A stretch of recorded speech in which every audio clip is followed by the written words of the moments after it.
Hello students, कैसे हैं आप सब लोग। वेलकम है आपका योद्धा बैच में। क्लास 12th इकोनॉमिक्स में हम लोग इंडियन इकोनॉमिक का चैप्टर नंबर 3 शुरू कर चुके हैं। पार्ट 1 आप सब लोगों ने देख ही लिया होगा और रिफॉर्म्स अलग अलग सेक्टर में क्या क्या बदलाव लेके आता है, उसका इम्पैक्ट क्या होता है, ये आप सब लोगों ने देख लिया होगा। आज ही क्लास में स्टार्ट करते हैं प्राइवेटाइजेशन। न्यू इकोनॉमिक पॉलिसी या इकोनॉमिक रिफॉर्म्स के 3 एलिमेंट, लिबरलाइजेशन, प्राइवेटाइजेशन, ग्लोबलाइजेशन। अब पढ़ते हैं प्राइवेटाइजेशन। प्राइवेटाइजेशन का सिंपल सा मतलब है क्लास, एक छोटे से क्लास इमेज से आप प्राइवेटाइजेशन का सिंपल मतलब समझ सकते हो कि सरकार की जो एसेट्स है, सरकार की जो कंपनियां हैं, एंटरप्राइजेस है, या सरकार की किसी कंपनी की ओनरशिप सरकार के पास है, चाहे वो थोड़ी सी क्यों ना हो, वो सरकार प्राइवेट के हवाले दे देती है और उनसे पैसे ले लेती है और सरकार का कहना है इस पैसे को हम देश के विकास में खर्च करते हैं। This is called simply privatisation.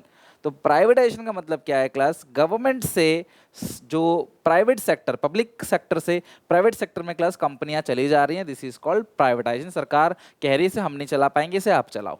इसके अपने प्रोज और कॉन्स हैं क्लास, सबके अपने अपने व्यूज हो सकते हैं, बट इसका मतलब क्या है समझते हैं। Privatization means giving greater role to the private sector and reducing the role of public sector. अब आप में से अगर आप बताना चाहते हो कि प्राइवेटाइजेशन अच्छा है बुरा है कुछ पॉइंट्स के अंदर, तो प्लीज कमेंट में जरूर मेंशन करना, आपका दिमाग खुलेगा कि एग्जैक्टली अगर हम लोग हर एक कंपनी को प्राइवेट के हवाले करते चले जाएंगे तो एक दिन ऐसा आएगा हमारी इकोनॉमी कैपिटलिज्म बन जाएगा, गरीबों की कोई जगह नहीं होगी। बिकॉज प्राइवेट का मेन मोटो क्या है? प्रॉफिट अर्निंग है, प्रॉफिट कमाना है, ठीक है। तो वो इनसे खरीदेंगे कंपनी को, फिर खुद चलाएंगे। स्कूल, रेलवे, हॉस्पिटल सब प्राइवेट वाले खुद चलाएंगे और शुरू में भले ही वो आपको डिस्काउंट दे सकते हैं, बाद में वो क्लास बहुत हाई चार्ज करेंगे। तब सरकारी स्कूल, सरकारी कंपनीज नहीं होंगी या फिर सरकारी हॉस्पिटल नहीं होंगे तो आप वहाँ पे जाके इलाज भी नहीं करा सकते, मजबूरी है, प्राइवेट से कराना पड़ेगा। बट एक नजरिया ये भी है कि अगर गवर्नमेंट क्लास कोई कंपनी को नहीं रन कर पा रही है, प्रॉफिट जनरेट नहीं कर पा रही, और सरकार का ये काम एक्चुअली है नई कंपनियों को चलाना, सरकार का काम है क्लास इक्विटी क्रिएट करना, देश में जितने भी लोग हैं, देश में जितने भी जनता है, सबको जो रिसोर्सेस मिले, जेंडर इनक्वालिटी खत्म हो, पॉवर्टी खत्म हो, उसके लिए काम करना। तो सरकार किसी कंपनी को नहीं चला पा रही है, सरकारी ऑफिसर्स काम नहीं चला पा रहे, लॉस मेकिंग में जा रही है, तो उसको चलाने से बेहतर है, उसमें जबरदस्ती सरकारी कर्मचारियों को सैलरी देने से बेहतर है कि उसको प्राइवेटाइज कर दिया जाए। तो सबके अपने प्रोज अपने कॉन्स हैं। प्राइवेटाइजेशन से फैसिलिटी अच्छी मिलती है क्लास, काम टाइम पे हो जाता है। सरकारी दफ्तरों में जाके लोग अपना कितना समय बर्बाद करते हैं, क्लास काम नहीं हो पाता टाइम पे, सेटिस्फेक्शन नहीं मिलता, सरकारी कर्मचारी डरते तक नहीं है क्लास, जहाँ कंप्लेन करनी है कर दो, उनको कोई डर नहीं है उनकी जॉब खोने का। कई जगह तो क्लास सरकारी कर्मचारियों ने खुद भी किसी को हायर कर रखा है अपनी जॉब करने के लिए। तो इस तरीके से अपने इसके प्रोज कौन है। हाँ, बट प्राइवेटाइजेशन दो तरीके से किया जा सकता है। पहला, ट्रांसफर ऑफ ओनरशिप, आपने अपनी पूरी ओनरशिप, पूरी प्रॉपर्टी, पूरा मैनेजमेंट जो है वो सरकार से लेकर क्लास किसी प्राइवेट सेक्टर को दे दिया। या दूसरा, इसको डिसइन्वेस्टमेंट बोलते हैं, privatisation of the public sector undertaking, यानी जो पब्लिक सेक्टर कंपनियां हैं उनके कुछ हिस्से जो है वो प्राइवेट सेक्टर को बेच दिया जाता है। This is called disinvestment. मान लो एक कंपनी है क्लास XYZ लिमिटेड, सरकार का उसमें 70% का स्टेक है, शेयर है। सरकार ने, एक कंपनी है जिसमें सरकार का 70% का स्टेक है, सरकार ने उसका 20% या 21% किसी और को बेच दिया। This is called simply privatisation में डिसइन्वेस्टमेंट है, तो प्राइवेटाइजेशन ही, लेकिन इसको डिसइन्वेस्टमेंट बोलते हैं। तो डिसइन्वेस्टमेंट मतलब क्या है? सरकार किसी कंपनी के कुछ शेयर्स को प्राइवेट कंपनी के हवाले कर दे रही है। ओनरशिप है लेकिन उस ओनरशिप में से थोड़ी सी ओनरशिप निकाल के प्राइवेट वालों को दे दिया। This is called disinvestment. Central public sector enterprise in India, ये एक छोटा सा पॉइंट है, यहाँ से कोई एमसीक्यू ना जनरेट हो जाए इसलिए करा रहा हूँ। Central public sector enterprise in India, SAIL, GAIL, ठीक है, और भिलाई स्टील प्लांट हो गया क्लास, इसके अलावा BPCL, ONGC, आपने ऐसी बहुत सारी जो PSUs है, पब्लिक सेक्टर अंडरटेकिंग, ये देखा होगा। इसमें लिखा है कि there are the company in which the share of central government of India is 50% or more is known as class CPSE। CPSE central public sector enterprise. तो ऐसी कंपनियां जिसमें सरकार का शेयर 51% से ज्यादा है, 51% से ज़्यादा अगर शेयर है तो उसको क्या बोलते हैं class, central public sector enterprise. ठीक है, अब वो कौन कौन से हैं क्लास, इसके अंदर 3 कैटेगरी सरकार ने बना रखी है। महारत्न जिसके अंदर 11 कंपनीज आती हैं, नवरत्न के अंदर 13 और मिनी रत्न के अंदर 73। इनके नाम नहीं याद करने, बट फिर भी पढ़ाने के लिए बता देता हूँ क्लास। महारत्न के अंदर 11 कंपनी आती हैं, जिसके अंदर पावर फाइनेंस कॉर्पोरेशन भी हाल फिलहाल में ही कुछ ईयर्स में ही इंक्लूड किया गया है। पहले वो नवरत्न के अंदर था, लेकिन एक कैटेगरी इंक्रीज हो गई इसकी, वो महारत्न में चला गया। मतलब सबकी कैटेगरी है, आप इतना बिजनेस करते हो, इतनी सेल्स है, इतनी एसेट्स हैं, तो आप इसके अंदर आओगे, इससे ज़्यादा है तो इसके अंदर आओगे, कुछ इस तरीके से। तो महारत्न के अंदर 11 कंपनीज हैं। आईओसीएल हो गया, सेल हो गया, बीएचईएल, गेल हो गया, ओएनजीसी हो गया क्लास, ठीक है, ऑयल एंड नेचुरल गैस हो गया, बीपीसीएल हो गया, एचपीसीएल हो गया, NTPC national thermal power corporation, इसके अलावा सीआईएल हो गया, पावर ग्रिड कॉर्पोरेशन लिमिटेड, आपने ये सब नाम सुना होगा कहीं ना कहीं। तो ये सारी कंपनी महारत्न के अंदर आती हैं। नवरत्न के अंदर 13 कंपनी आती हैं। पहले पावर फाइनेंस कॉर्पोरेशन था, लेकिन क्लास वो हटा दिया, अब वो महारत्न में चला गया। अब मिनी रत्न में 73 कंपनीज आती हैं, और ये सारी कंपनी में क्लास सरकार का जो स्टेक है वो 51% से ज़्यादा है, या 51% है और मोर, 51 या मोर, इसलिए इसे सेंट्रल पब्लिक सेक्टर एंटरप्राइज भी कहा जाता है। Third is globalisation. सिंपली आप देख सकते हो क्लास कि देश, मतलब कि दो अलग अलग हिस्सों में, पूरे वर्ल्ड के दो अलग अलग हिस्सों में लोग रहते हैं, तो इनके बीच का जो ये बैरियर है, इसे खत्म करना, इसको जोड़ देना, इसी को कहते हैं क्लास ग्लोबलाइजेशन। इकोनॉमी, हमारी इकोनॉमी अलग अलग इकोनॉमी से मिले, उनसे लेन देन करे, हम लोग कोई भी चीज़ बाहर से खरीद सकते हैं, बेच सकते हैं, कहीं भी सेटल हो सकते हैं, कहीं भी जा सकते हैं, फ्रीली मूव कर सकते हैं, गुड्स का भी और इंसानों का भी। यही तो ग्लोबलाइजेशन है। ट्रेड बैरियर जो है ना, किसी भी कंट्री के बीच नहीं होना चाहिए। तुम्हारी हमसे दुश्मनी है, ठीक है, पर तुम हमको पेट्रोल देने से मना नहीं कर सकते, तुम हमको क्रूड ऑयल देने से मना नहीं कर सकते, हम तुम्हें मसाले देने से मना नहीं कर सकते, हम तुम्हें एल्युमिनियम देने से मना नहीं कर सकते, हम तुम्हें मना नहीं कर सकते कि हमारे यहाँ कारखाना मत खोलो आके। तो ये सारे रेस्ट्रिक्शंस जो हैं, जो दो कंट्री के बीच है, या जो वर्ल्ड के दो अलग अलग एरियाज में है, that is to be removed. इसी को बोलते हैं globalization. It means integrating of our economy with the world economy, सबके साथ जुड़ के चलना। 1991 से पहले सरकार एक स्ट्रिक्ट पॉलिसी चलाती थी कि एक्सपोर्ट इंपोर्ट इतना ही हो सकता है, लाइसेंसिंग लेना पड़ेगा, टैरिफ, टैक्सेस, क्वांटिटेटिव रेस्ट्रिक्शंस लगाए जाते थे। लेकिन ग्लोबलाइजेशन में क्लास सरकार ने इन सारी चीज़ों को क्या कर दिया, हटा दिया। अब ग्लोबलाइजेशन को प्रमोट करें कैसे, अपनी इकोनॉमी को वर्ल्ड की इकोनॉमी के साथ जोड़ना है, तो प्रमोट कैसे करें, कैसे माने कि हाँ यार हमारी कंट्री वर्ल्ड की इकोनॉमी के साथ जोड़कर चल रही है। उसके क्लास ये 4 पॉइंट है। Increase in limit of foreign investment, बाहर वालों को परमिशन दे दो आप कि हमारे यहाँ आके इन्वेस्टमेंट कर सकते हैं, और उनकी इन्वेस्टमेंट की लिमिट को और बढ़ा दो। Increase in limit of foreign investment, foreign direct investment share raise to 100% in few sector. यानी कि अगर बाहर से इंडिया में कोई स्कूल, बैंक, हॉस्पिटल चलाना चाहता है, तो उसका सेक्टर 100% तक बढ़ा दिया कुछ जगह पे, कि आप पूरे अकेले मालिक हो, तो आपको अच्छा लगेगा बिजनेस करने में, तो आप ज़्यादा इंडिया में आओगे बिजनेस करने के लिए, किसी का आपको कंट्रोल नहीं चाहिए, किसी की आपकी सहमति नहीं चाहिए, आप अकेले मालिक हो, without any restrictions.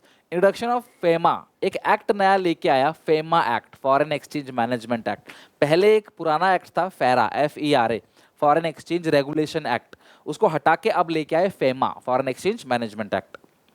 Foreign capital investment को भी बढ़ा दिया, 40 से 51% हो गया, और कुछ सेक्टर में ये 100%। यानी कि सरकार ने ग्लोबलाइजेशन को प्रमोट करने के लिए फॉरेन कैपिटल इन्वेस्टमेंट और फॉरेन इन्वेस्टमेंट को 51 से लेकर 100% तक कर दिया, ताकि लालच लगे लोग ज़्यादा इन्वेस्टमेंट करने इंडिया में आए।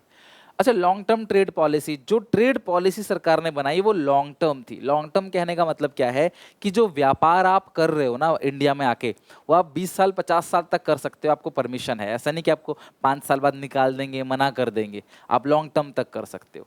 To promote long term trade policy, all the restrictions and controls on foreign trade have been remove. तो बिल्कुल जो भी रोक टोक था सब कुछ रिमूव कर दिया। ओपन कॉम्पिटिशन इज इनकरेज, कि भैया कंपटीशन है, आओ हमारी कंट्री के लोगों को कंपटीशन दो। हमारे जो बिजनेस एंटरप्राइजेस हैं इंडिया के, जो प्रोड्यूसर्स हैं ना, डोमेस्टिक प्रोड्यूसर्स, उनको कंपटीशन दो। Except some specific goods, more goods are trade free of restrictions. देखो कुछ गुड्स तो ऐसे हैं क्लास, जैसे एनिमल्स हो गया, फिर कोई ऐसा सामान जो आप जनरली मूव नहीं कर सकते, बाहर लेके नहीं जा सकते, उसके पीछे स्पेसिफिक रीजन भी है, उनको छोड़कर बाकी सारी चीज़ों का फ्री मूवमेंट हो रहा है, और लॉन्ग टर्म ट्रेड पॉलिसी बन रही है लंबे समय तक। नेक्स्ट है क्लास रिडक्शन इन टैरिफ, ये तो मैंने बता दिया। टैरिफ और कोटा, कोटा हटा दिया, टैरिफ हटा दिया। तो कई बार इस चैप्टर में जिक्र है इसका, सेकंड चैप्टर में था टैरिफ कोटा लगाया गया, इस चैप्टर में तो हटा ही रहे हैं बस। ग्लोबलाइजेशन में भी हटा रहे हैं, लिबरलाइजेशन में भी जो ट्रेड एंड इन्वेस्टमेंट रिफॉर्म्स है उसको भी, उसमें भी हटाया था हमने।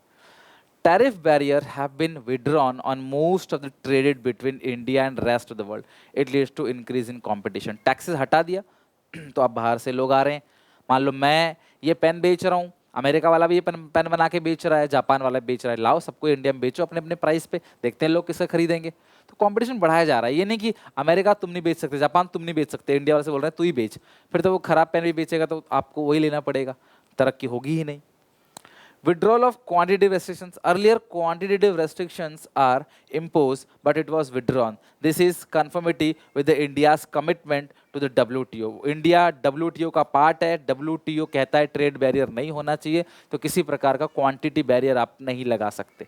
तो ये इस क्लास पॉइंट्स थे, स्ट्रैटेजी थी, जिससे क्लास हम ग्लोबलाइजेशन को प्रमोट करते हैं। Next is outsourcing. ग्लोबलाइजेशन होने की वजह से हुआ क्या, बाहर से लोग इंडिया में आके बिजनेस करना पसंद करने लगे। इंडिया में सबसे खास बात क्या है, मेजॉरिटी ऑफ पीपल जो है वो कम रेट पे काम करने को तैयार है। ज़मीन सस्ती और इंडिया में लेबर का रेट बहुत कम है। अगर कोई पढ़ा लिखा भी है ना, तो मुझे लगता है वो 15-20 हज़ार में काम करने को रेडी है इंडिया के अंदर। तो सोचो जितने भी कॉल सेंटर इंडिया के अंदर हैं, बीपीओ कॉल सेंटर, उसमें क्लास फॉरेन आउटसोर्सिंग का बेसिकली मतलब क्या है, अपना काम किसी और से करा लेना, दैट इज कॉल्ड आउटसोर्सिंग। मैं वीडियो बनाता हूँ, एडिट कोई और करता है क्लास, फाइल्स कोई और बनाता है क्लास, ठीक है। इसके अलावा और भी थोड़े बहुत काम है जो मैं क्लास आउटसोर्स करता हूँ, जो काम मैं नहीं कर पाता, जैसे कॉलिंग का काम है। अब कोर्स के रिगार्डिंग जो डाउट आता है बच्चों का, ये उन्हें समझाना होता है, उसके लिए मैंने किसी और को अपना काम दे रखा है, भाई तुम इस काम को बेहतर तरीके से करो क्योंकि तुम इस काम में एक्सपर्ट हो। मैं पढ़ाने में एक्सपर्ट हूँ तो मैं अच्छे से पढ़ाता हूँ बच्चों को। तो उसी तरीके से क्लास जो जितने भी प्रोडक्ट हैं उनके कॉल सेंटर मैक्सिमम आपको कहाँ मिल जाएंगे, इंडिया के अंदर मिल जाएंगे। इंडिया आउटसोर्सिंग का एक हब बन चुका है क्योंकि इंडिया में जो लेबर है, एजुकेटेड लेबर जो है, वो भी बहुत कम रेट पे काम करने को तैयार है। अमेरिका में उसको 80,000 1 लाख सैलरी चाहिए, सोचो उतने में यहाँ पे 5-6 वर्कर वो हायर कर लेगा, तो काफ़ी पैसा उनका बचता है। इंडिया को भी फायदा होता है, इंडिया में तो नहीं है ना ऑप्शन, बेरोजगार है, क्या करे, 10-20 हज़ार में भी काम करने को रेडी हो जाता है। Outsourcing is a business practice in which company hire another company or another person or another firm ताकि वो अपने काम करवा सके, हैंडल ऑपरेशंस। इसके अंदर कॉल सेंटर है, क्लिनिकल एडवाइस है, teaching, coaching, accountancy, film editing, इन सब में भी क्लास, फिल्म एडिटिंग, एक फिल्म बनती है तो कितने लोगों को काम मिलता है, कितने लोगों को रोजगार मिलता है, तो ये सब क्लास वो आउटसोर्स करते हैं। Outsourcing is one of the important outcome of the globalization. Globalization की वजह से आउटसोर्सिंग हुआ और इंडिया एक फेवरेबल डेस्टिनेशन बन गया आउटसोर्सिंग का, अलग अलग एमएनसी, बिकॉज मतलब मल्टीनेशनल कंपनी में, बिकॉज इंडिया में चीप लेबर अवेलेबल है और बहुत कम रेट पे अवेलेबल है। Even for the skill worker are class, skill workers, पढ़े लिखे लोगों के लिए भी जिनका स्किल्स है वो भी कम रेट पे काम करने को तैयार है। और revolutionary growth of IT industry, India में आईटी कितना ग्रो कर रहा है, इन्फोसिस, एचसीएल हो गया, विप्रो हो गया। Business process outsourcing is quite popular in India, इसको कॉल सेंटर्स भी बोलते हैं, बीपीओ या कॉल सेंटर भी इसको बोलते हैं। तो यह है आउटसोर्सिंग। तो आउटसोर्सिंग से कई बार शॉर्ट नोट्स पूछे जा चुके हैं, तो आप इसे पढ़ के अच्छे से जाना। फाइनल मोस्ट इंपोर्टेंट टॉपिक है वर्ल्ड ट्रेड ऑर्गेनाइजेशन, WTO। ये है class world trade organization, inter governmental organization है, वर्ल्ड लेवल पे एक ऑर्गेनाइजेशन है। अलग अलग कंट्री जो है क्लास यहाँ पे आके काम करती हैं, वर्ल्ड ट्रेड ऑर्गेनाइजेशन के अंदर मेंबर है। और WTO बेसिकली क्या है, एक ऐसी ऑर्गेनाइजेशन है जिसके मेंबर जो है वो अलग अलग कंट्री हैं, ठीक है। ऑब्जर्वर भी इसके अंदर होते हैं, मेंबर्स भी होते हैं, इसकी कंट्री हैं। तो उन पूरे जितने भी मेंबर WTO के अंदर हैं उनके बीच फ्री ट्रेड हो सके, कोई रोक टोक ना हो, इस बात का इंश्योर WTO करता है। अगर आपको कल को सऊदी अरब कोई सामान नहीं देता है, आपको यूरोप कोई सामान नहीं देता है, तो आप कंप्लेन कर सकते हो WTO को। WTO देखता है, वर्ल्ड लेवल की ऑर्गेनाइजेशन है, कंट्री का नहीं है, वर्ल्ड लेवल का। तो WTO is an inter governmental organization that is concerned with the regulation of international trade with nations. The WTO officially commence कब होता है? 1 जनवरी 1995 को, ध्यान रखना।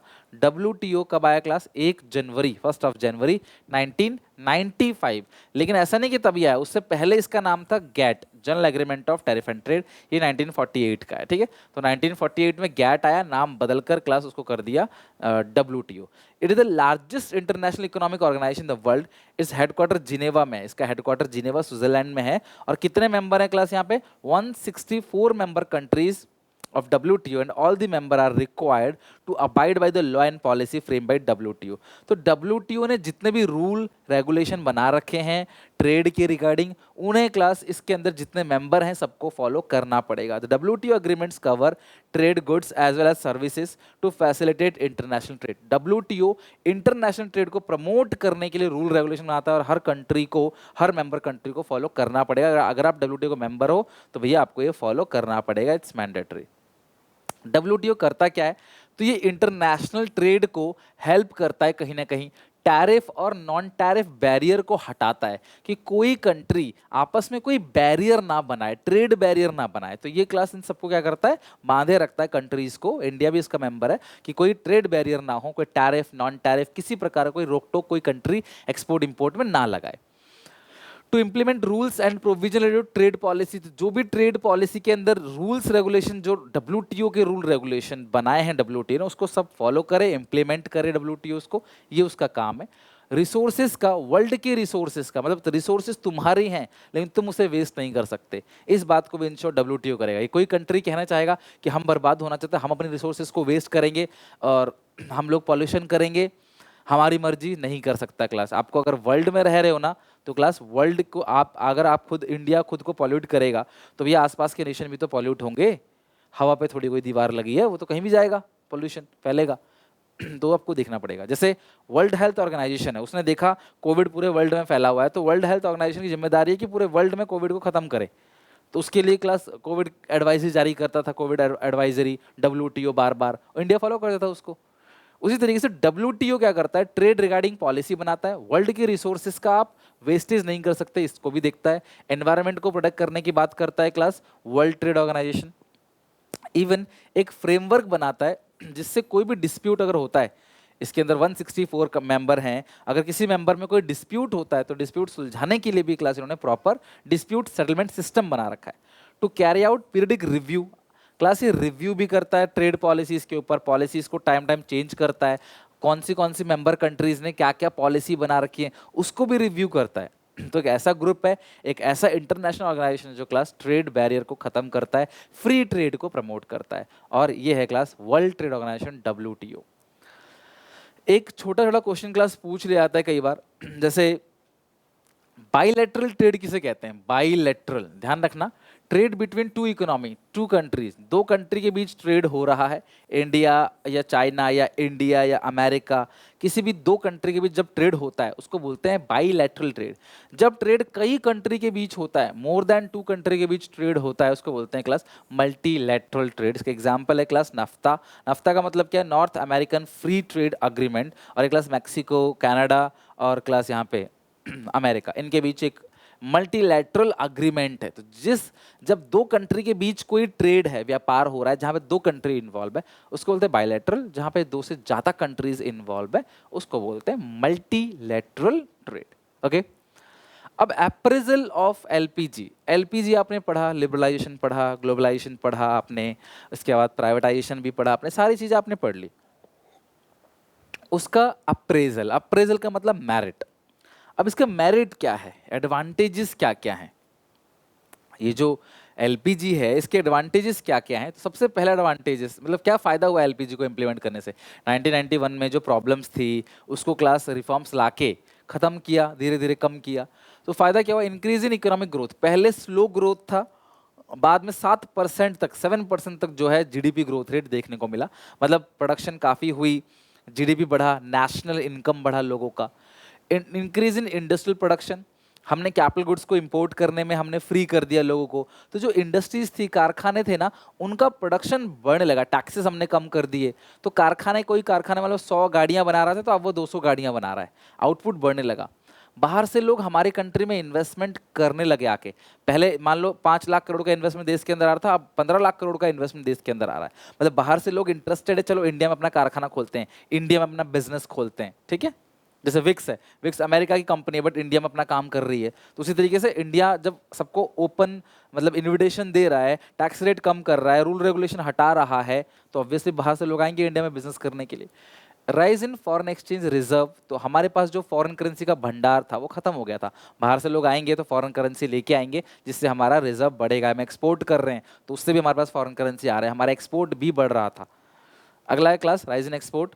चेक ऑन इन्फ्लेशन, जो महंगाई बहुत ज़्यादा बढ़ गई थी पहले 16% तक, उसको कंट्रोल किया गया। हमारे ऊपर जो बहुत ज़्यादा कर्जा था वो कम किया गया। चेक ऑन फिस्कल डेफिसिट, कि हाँ यार इतना कर्जा ना हो कि हम लोग ब्याज ही भरते रहें, देश चला ही ना पाए। और इवन क्लास प्राइवेट सेक्टर में काफ़ी ज़्यादा रोजगार भी मिलने लगा। ये सारे फायदे हैं क्लास किसके, एलपीजी के, यानी कि न्यू इकोनॉमिक पॉलिसी के। लेकिन इसके फ़ायदे ही नहीं, कुछ नुकसान भी हैं, कुछ ड्रॉबैक्स भी हैं इसके। जैसे उन्होंने एग्रीकल्चर की कहीं बात नहीं की।